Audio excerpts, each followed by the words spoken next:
friends, welcome to Madras Samayal. இன்னைக்கு நம்ம மெட்ராஸ் சமையல்ல அத்தோ எப்படி பண்றதுன்னு பார்க்கலாம். இது வந்து பர்மால ஃபேமஸா இருக்கோ இல்லையோ நம்ம ஊர்ல ரொம்ப ஃபேமஸான ஸ்ட்ரீட் ஃபுட். இத வந்து நம்ம எவ்வளவு கொடுத்தாலும் போதாது, அவ்வளவு சாப்பிட்டுட்டே இருக்கலாம். டேஸ்ட் வந்து ரொம்ப சூப்பரா இருக்கும்.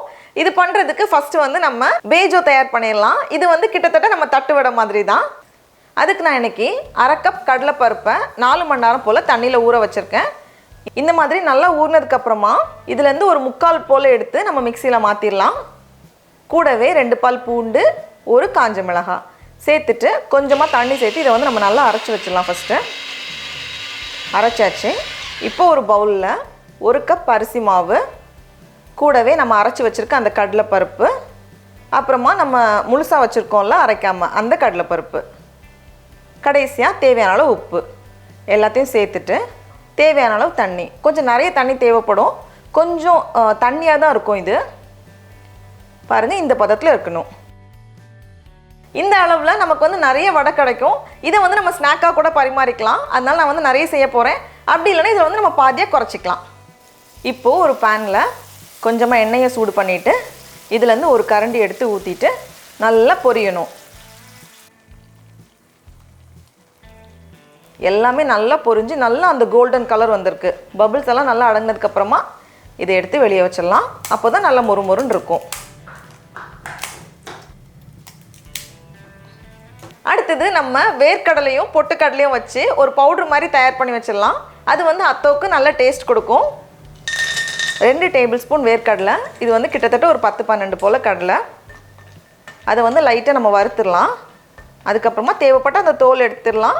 கடலை வறுப்பட்டதும் இதில் வந்து 1/4 கப் பொட்டுக்கடலை, இது வந்து 4 டேபிள் ஸ்பூன். 1 நிமிஷம் போல் சூடானதும் நம்ம ஸ்டவ்வை ஆஃப் பண்ணிவிட்டு இதை வந்து ஒரு மிக்ஸி ஜாரில் மாற்றிட்டு நல்லா பவுடர் பண்ணிடலாம். அவ்வளோதான். அடுத்தது ஒரு 10 போல் காஞ்ச மிளகாய், அதையும் லைட்டாக வறுத்து எடுத்து வச்சிடலாம். அதையும் இந்த மாதிரி பவுடர் பண்ணி வச்சுக்கோங்க.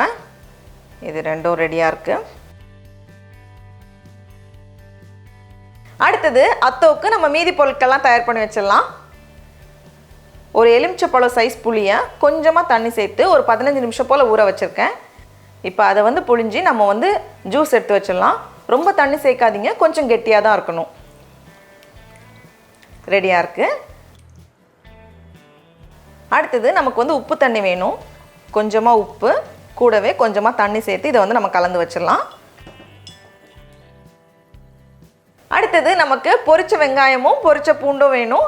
அதுக்கு நான் இன்றைக்கி வந்து 2 வெங்காயம் எடுத்திருக்கேன். அது இந்த மாதிரி நீளமாக வெட்டி வச்சுருக்கேன். எண்ணெய் சூடானதும் உள்ளே சேர்த்துட்டு பொரிச்சிட வேண்டியது தான். கூடவே கொஞ்சமாக உப்பு சேர்த்துக்கோங்க. அப்போ வந்து சும்மாவே வெங்காயத்தை சாப்பிட்றதுக்கு நல்லாயிருக்கும். இப்போ வெங்காயம் இந்த மாதிரி நல்லா அழகாக பொரிஞ்சு வந்திருக்கு.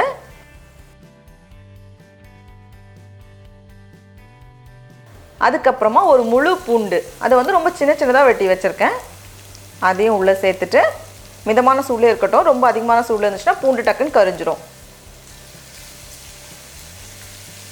இப்போ பூண்டும் இந்த மாதிரி நல்லா அந்த கோல்டன் கலர் வந்ததும் நம்ம ஸ்டவ் ஆஃப் பண்ணி வச்சிடலாம். நான் வந்து இந்த எண்ணெயை பூண்டு மேலேயே சேர்க்க போகிறேன். அப்போ வந்து அந்த ஃப்ளேவர்ஸ்லாம் அந்த எண்ணெயில் நல்லா இறங்கும். பூண்டு எண்ணெய் ரொம்ப அழகாக தயாராக இருக்குது. எல்லாத்தையுமே ரெடி பண்ணிவிட்டு கடைசியாக நம்ம நூடுல்ஸை வேக வைக்கலாம். ஏன்னா நம்ம ஃபஸ்ட்டே வேக வச்சிட்டோம் அப்படின்னா கொஞ்சம் ட்ரை ஆகிட்டே இருக்கும். அதனால் கடைசியாக பண்ணால் சரியாக இருக்கும். இதுக்கு நான் இன்றைக்கி வந்து 200 கிராம் நூடுல்ஸ் எடுத்திருக்கேன். என்ன நூடுல்ஸ் வேணாலும் நம்ம பயன்படுத்திக்கலாம். தண்ணி நல்லா கொதிச்சு வந்ததுக்கப்புறமா கொஞ்சமாக உப்பு சேர்த்துட்டு நூடுல்ஸையும் உள்ளே சேர்த்துடலாம். பேக்கெட்டில் சொல்லியிருக்கிற டைமை ஃபாலோ பண்ணுங்கள். இது வந்து 3 நிமிஷத்தில் எடுத்துடலான்னு போட்டிருக்காங்க. அதனால் நான் 3 நிமிஷம் வேக வச்சதும் இதை வந்து வடிகட்டிட போகிறேன்.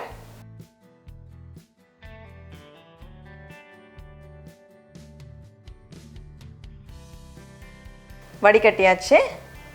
ஓட்டை விட மாதிரி பொரிச்சு வச்சுருந்தோம்ல, அதை வந்து உடச்சி வச்சுருக்கேன். கொஞ்சம் முட்டைக்கோஸ், இதை வந்து லைட்டாக அலசி எடுத்துருக்கேன். அப்போ வந்து அந்த முட்டைக்கோஸோட ஸ்மெல் ரொம்ப வராது.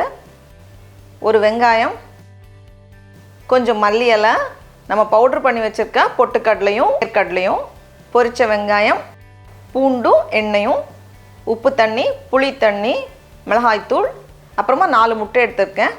கடைசியாக நூடுல்ஸ். எல்லாமே ரெடியாக இருக்குது. இப்போ வந்து நம்ம பவுலில் மிக்ஸ் பண்ணிடலாம். ஃபஸ்ட்டு நம்ம வேக வச்சிருந்த நூடுல்ஸ், ஒரு கை நிறைய முட்டைக்கோஸ், அப்புறமா கொஞ்சம் ஃப்ரெஷ் வெங்காயம், கொஞ்சம் நறுக்கின மல்லி இலை, பொரிச்ச வெங்காயம், நம்ம பவுடர் பண்ணி வச்சுருக்க பொட்டுக்கடலையும் வேர்க்கடலையும் 1 டேபிள் ஸ்பூன் போல் சேர்த்துருக்கேன். பவுடர் பண்ணி வச்சுருக்க மிளகாய்த்தூள் தேவையான அளவு. ரொம்ப காரம் வேணும்னா நம்ம நிறையவே சேர்த்துக்கலாம். பொரிச்சு வச்சுருக்க பூண்டும் கூடவே அதோட எண்ணெயும் சேர்த்துக்கலாம். 2 டீஸ்பூன் போல் சேர்த்துருக்கேன். நம்ம உடச்சி வச்சுருக்க அந்த ஓட்டை வடை மாதிரி இருக்கலாம் அது. புளி தண்ணி, புளிப்பு வந்து அதிகமாக வேணும்னா நம்ம அதிகமாக சேர்த்துக்கலாம். கடைசியாக உப்பு தண்ணி எல்லாத்தையும் சேர்த்துட்டு நம்ம கலந்துட வேண்டியது தான். இதுக்கு வந்து இந்தந்த அளவு தான் சேர்க்கணும்னு கிடையாது. நம்ம விருப்பத்துக்கேற்ப எது நமக்கு ரொம்ப பிடிக்குமோ அதெல்லாம் நம்ம எக்ஸ்ட்ரா சேர்த்துக்கலாம். அவ்வளோதான், ரொம்ப அழகாக ரெடியாக இருக்குது. இதுக்கு வந்து ஒரு ஸ்பெஷல் முட்டை தருவாங்கல்ல, எக் பேஜோ. இதுக்குள்ளே வந்து மசாலாலாம் வைக்கிறதுனால அந்த முட்டையை ஒரு கடி கடிக்கும் போதும் டேஸ்ட் வந்து ரொம்ப நல்லாயிருக்கும். அது பண்ணுறதுக்கு நான் இன்றைக்கி வந்து 4 முட்டையை வேக வச்சுருக்கேன். அதை நடுவில் அப்படியே ஒரு கட் பண்ணிவிட்டு இந்த கேப்பில் ஃபஸ்ட்டு வந்து கொஞ்சம் உப்பு தண்ணி, கொஞ்சமாக புளி தண்ணி, பொரிச்ச வெங்காயம், பொரிச்ச பூண்டும் கொஞ்சம் அதோட எண்ணெயும், கடைசியாக தேவையான அளவு மிளகாய்த்தூள், அப்புறமா கொஞ்சம் மல்லி இலை. அவ்வளோதான், சூப்பரான எக் பேஜோ தயார். இப்போ வந்து ஒரு பிளேட்டில் நம்ம பண்ணி வச்சுருக்க அத்தோ, அப்புறமா இந்த அழகான மசாலா முட்டை. அவ்வளோதான். டடா, நம்மளோட சுவையான அத்தோ ரொம்ப சூப்பராக அழகாக தயாராகிடுச்சு. இப்போ இதை நம்ம டேஸ்ட் பண்ணி பார்க்கலாம்.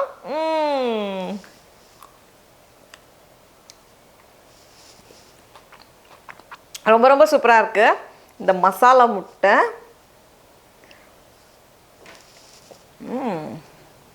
அவ்வளோ சூப்பராக இருக்குது. முட்டையோட அந்த மசாலாவும் சேர்த்து கிடைக்கும்போது டேஸ்ட் ரொம்ப நல்லாயிருக்கு. நீங்கள் கண்டிப்பாக இந்த ரெசிபியை வீட்டில் செஞ்சு பாருங்கள். உங்களுக்கு இந்த வீடியோ பிடிச்சிருந்துச்சுன்னா மெட்ராஸ் சமையலுக்கு சப்ஸ்கிரைப் பண்ணுங்கள். நாவின் சுவையரம்புகள் மலரட்டும்.